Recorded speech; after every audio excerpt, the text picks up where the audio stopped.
Morning, जरा बताइए कौन से ट्रिगर्स और खबरों के दम पर कहाँ एक्शन दिखेगा? मॉर्निंग ने देखिए आरबीआई पॉलिसी पर तो सबकी नजरें टिकी हुई हैं, लेकिन साथ में कुछ स्टॉक्स है जो आप रडार पर रखेंगे। जेएसडब्ल्यू एनर्जी यहाँ पर देखिए बोर्ड की बैठक है जहाँ पर क्यूआईपी के इशू प्राइस पर विचार किया जाएगा। इसके अलावा इंडिया बुल्स रियल एस्टेट, इस स्टॉक के अंदर भी बढ़िया एक्शन आपको देखने को मिल रहा है। बोर्ड की बैठक है जिसमें फंड जुटाने के ऊपर विचार किया जाएगा। हिंदुस्तान कंस्ट्रक्शन कंपनी यानी एचसीसी, इसका राइट्स इशू जो है वो बंद होगा और गरवारे टेक्निकल फाइबर्स यहाँ पर बायबैक जो कंपनी कर रही है टेंडर रूट के माध्यम से 3,800 रुपए के भाव से, इसका भी अगर आप देखें तो आखिरी दिन है। प्राइमरी मार्केट के लिहाज से हलचल है भारतीय एक्सोकॉम में। यहाँ पर अगर आप देखें तो आज आखिरी दिन है सब्सक्राइब करने का, लेकिन अब तक का जो सब्सक्रिप्शन है वो टोटल 1.12 टाइम्स का बढ़िया आपको देखने को मिला है। इसके अलावा अगर आप देखें तो 565 कंपनियां ऐसी हैं जिनके प्राइस बैंड में रिवीजन है, तो इसके चलते भी इन स्टॉक्स में आपको एक्शन देखने को मिला। बड़ी लंबी लिस्ट है, 565 शेयरों की, पूरी आपके सामने नहीं रख सकता। बजाज फाइनेंस, इस स्टॉक के ऊपर रखेंगे खास नजर, क्योंकि जो अपडेट्स आए इसमें अगर आप देखें तो जो नए लोन की संख्या है वो 4% बढ़कर करीब 78 लाख के आसपास देखने को मिली है। Q4 में जो डिपॉजिट है इसमें 35% की ग्रोथ है और AUM पिछले साल के मुकाबले 34% बढ़कर 3.3 लाख करोड़ आया है।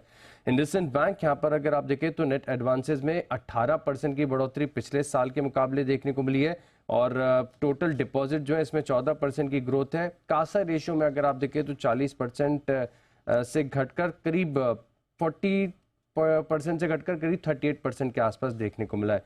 इसके अलावा अगर आप देखें तो शोभा डेवलपर्स रियल एस्टेट कंपनी है, यहाँ पर रखिएगा नजर, क्योंकि जैन से लेकर मार्च के बीच में जो बिक्री है 1463 करोड़ से बढ़कर 1504 करोड़ की देखने को मिली है।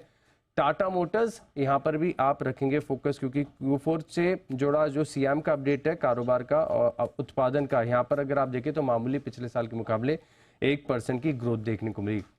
इसके अलावा अगर आप देखें तो जो करेंसी डेरिवेटिव ट्रेडर्स हैं इनके लिए अच्छी खबर है, क्योंकि ठीक ठाक खबर है। वैसे जो आज से करेंसी डेरिवेटिव्स के लिए अंडरलाइन की संख्या आने वाली थी उसको अगर आप देखें तो अब फिलहाल जो है सरकार ने कह दिया है, आरबीआई की तरफ से निर्देश आ गए कि 3 मई से ये लागू होगा, तो यहाँ पर आप फोकस रखेंगे। इसके अलावा नेस्ले, यहाँ पर भी आप रखिएगा नजर, क्योंकि जो national consumer dispute redressal commission है इसने कंपनी के हित में जो है अपना आदेश दिया है। सरकार का जो 640 करोड़ का दावा था इसे खारिज किया गया है। इसके अलावा राशि पेरिफेरल्स कंपनी को 1511 करोड़ के 2 ऑर्डर मिले, तो स्टॉक में एक्शन आपको देखने को मिलेगा। और अंत में प्रेस्टीज एस्टेट प्रोजेक्ट्स, यहाँ पर अगर आप देखें तो रेसिडेंशियल प्रोजेक्ट के लिए जमीन का अधिग्रहण किया इन्होंने। बेंगलुरु व्हाइटफील्ड में 21 एकड़ जमीन का 450 करोड़ में अधिग्रहण किया। चलिए, धन्यवाद आशीष, पूरी डिटेल दर्शकों के सामने रखने के लिए। आइए अब